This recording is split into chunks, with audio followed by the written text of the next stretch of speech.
Well, as the COVID-19 crisis continues, many Americans have questions about the virus, tax rebate, job loss, and many more things. So joining us this morning is 2nd District Congressman French Hill to answer some many questions that many of you have had. Obviously, one of the big questions about that tax rebate.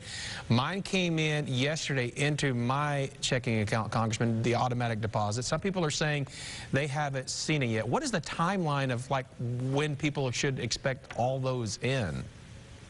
Right. Well, thanks, Pat, for having me. If you filed an 18 or 19 tax return electronically, then the IRS has your information. And so 80 million Americans joined you in receiving their tax rebate check yesterday. If you're on Social Security or Social Security disability or the Railroad Retirement Plan, the IRS also has your information, and you'll be getting the check electronically as well.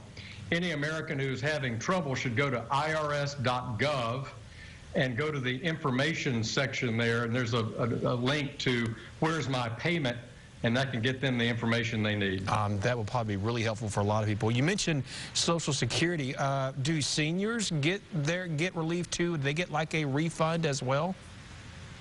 They do, and this is different. President Trump and the Congress wanted to make this broad-based help to families because people were incurring quarantine expenses, medical expenses, child care expenses, and so even our retired Americans are getting the same tax rebate check.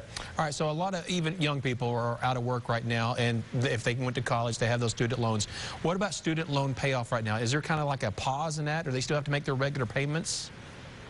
You're right. In the CARES Act, the payments are now deferred, I think, until this fall. And secondly, and I think importantly, in the CARES Act, we added a new provision permanently that allows employers now to pay $5,250 per year per employee to repay their student loans, and the students no longer have to pay taxes on that. So it's really a nice new employee benefit. It's permanent. It was part of the CARES Act, and I think it'll really help with employee retention and employee recruiting as we get through this virus and think about the future and our careers. All right, Congressman, there are a lot of small business owners probably watching this morning, and they probably have heard about the Paycheck Protection Program. Is every small business owner available for this, or is there certain who can apply, and how do they apply? Right.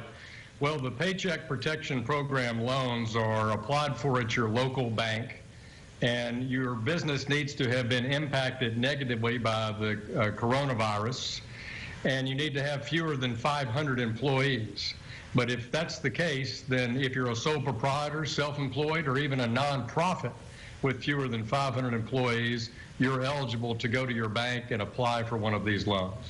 All right, Congressman French Hill. Thank you so much for joining us this morning. If anybody got more questions, I'd like the Paycheck Protection Program. Again, where do they need to go?